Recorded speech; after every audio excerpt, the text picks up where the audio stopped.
Hey, what's up, guys? Quick video on the Warhammer League. I thought that it'd be better to talk about this than to just try and text back and forth.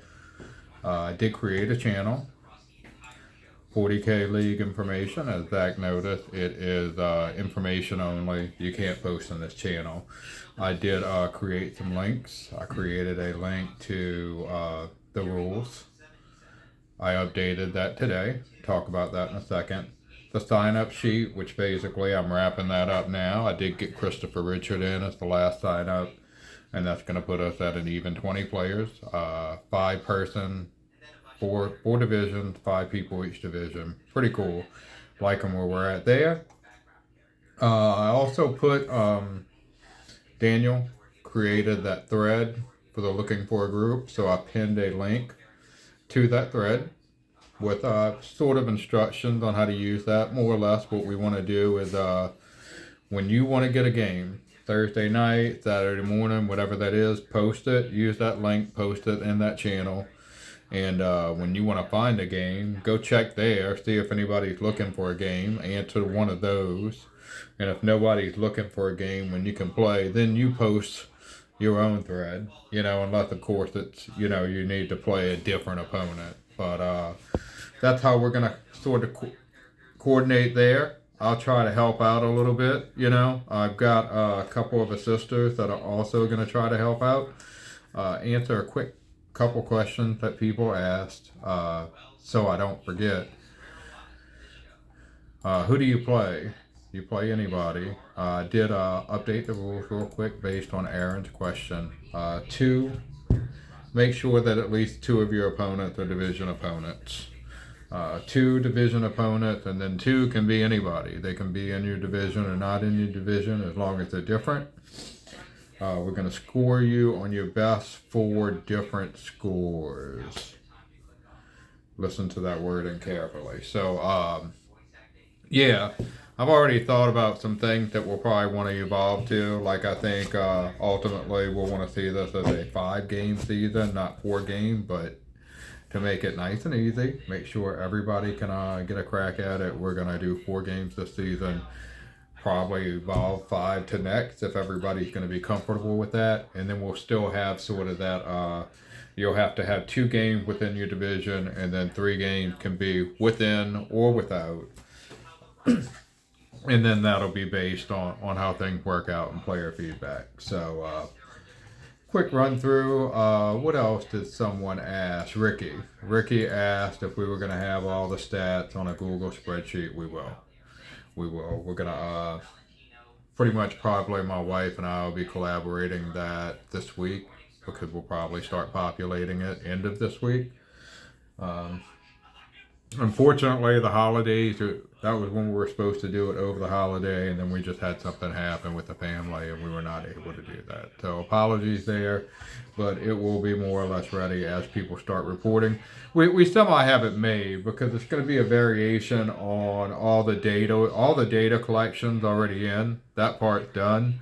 We just got to remanifest how we display and input the data itself. So it won't be hard. It won't be like what we did before, starting from scratch. All right, so I'm not going to go through all the rules, every single detail here. It's posted in the chat. Please just read all the details, guys. It's not a whole lot. It's a few pages. I don't really get into write all kinds of extra stuff. So you already know we more or less, just like any sport, because that's what we're treating this like, sort of a sport. We divided all the players into divisions. You're going to compete throughout the season, which lasts from January through April with a May playoff. It'll actually be like January through probably like first week of May, second week of May. It won't be an exact May cutoff because we're kind of starting middle of January. And then basically we'll take everybody's record. Each division, we have 4 with 5 players in each division, and each one of those divisions will have a winner. Those players plus 2 wild cards will go to the playoffs. It won't be a tournament, it'll be a playoff system. So not everyone will participate in the postseason. That's something we have to get used to here. Uh, that playoff, I'm assuming we can probably, being that we wound up with 4 divisions, we're probably going to have to do it in 2 days. One day for like a wild card round, and then one day for a final, or however we got to break it up. But yeah, long story short, we'll score everybody up at the end of the season. We'll have 4 division winners, 2 wild card winners. That'll create playoff brackets. Playoff will be elimination, not Swiss. I know that's what we're used to in a tournament system, but we're not going to do that here. Each time you play a match, we're going to have sort of an internal scoring system. It'll be you'll get an internal score based on win or loss, margin of victory, and total battle points scored. So those are going to be 3 key elements. Also, because we knew it was going to be important, but we didn't want to punish people. We felt like just because it's such a small group, having strength of schedule just automatically integrated kind of like self-punishes, because if you beat the bricks off of someone, you actually lower your own score. So what we sort of are doing instead of that is we're going to add a slight, instead of just making it strength of schedule, you'll get a slight bonus to your match score when you play against someone that is not ranked lower than you. So keep that factored in just to sort of incentivize,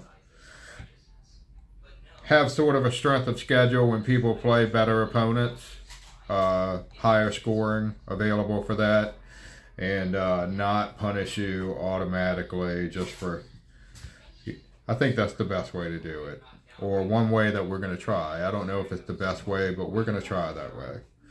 So at the end of the season, tiebreakers, I think there'll be a lot of extremely close scores, because the way it's going to work, if you read through the details, I'm not going to go over it all, but you realize that we only take your top 4 match scores. So like if you're somebody that comes in during that time and plays like 8 matches, that's going to be some pretty good scores, or if you just did really good in 4 matches.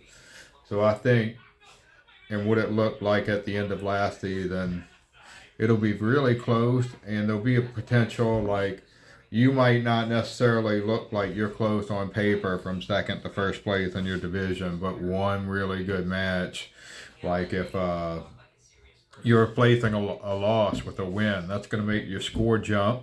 That's what we saw happen last time.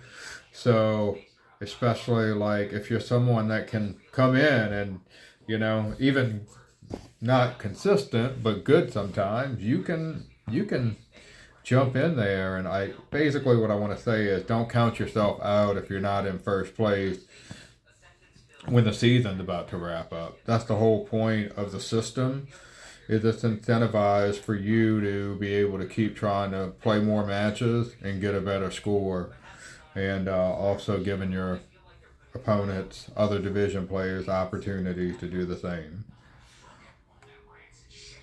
All right, so we've got basic hygiene related stuff. You can read that. You guys know the drill.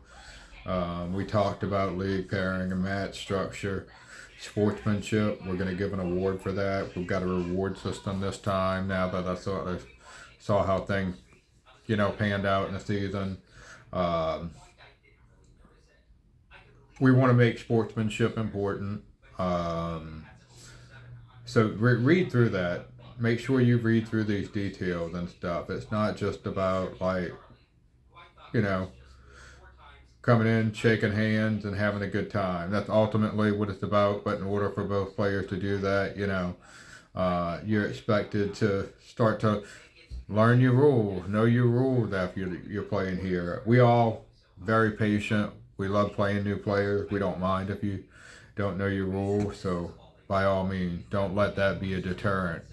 but we expect you over time in these situations to learn your rules, and the sportsmanship reward will, and also the calculation, because you'll be able to see it.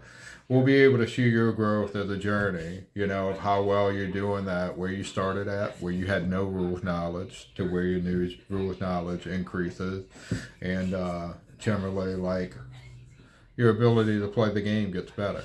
So, by no means take offense by any of these scores. They're meant to be helpful, not hurtful. We did what we think is going to be a cool thing. We're going to have sort of a patch system, a little reward system. You can get patches by going on win streaks and collecting bounties, by gaining perfect scores.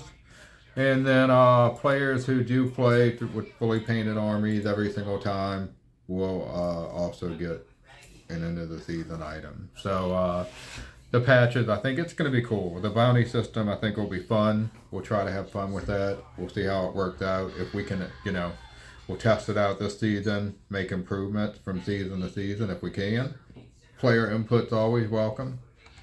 I think that's going to wrap it up for this little video. If you guys have any other questions, just ask them in chat, or message me, and I'll address them on video or in the channel. I know there's going to be more questions. I most certainly don't know if I'd answered all the questions myself, but we're going to try to have fun with it. I'm going to, we've got the table reservation tool up for this table that I'm sitting at right here, which is going to be sort of the go-to table if your first one's here. First table reserved. It'll have the chess clock in this room if you want to use it. I'm going to go through, basically message every player, ask what good play, like what their best play times are, so I can make sort of a little checklist, a little cheat sheet that I'm also going to pin in the channel too, so you have an idea when you can catch certain people, what's compatible with your schedule. And yeah, if you have any questions, just let me know. But let's have fun. It was fun last season. I think it's going to be more fun now that I'm able to lay out more structure and a reward system. All right, guys. Thank you.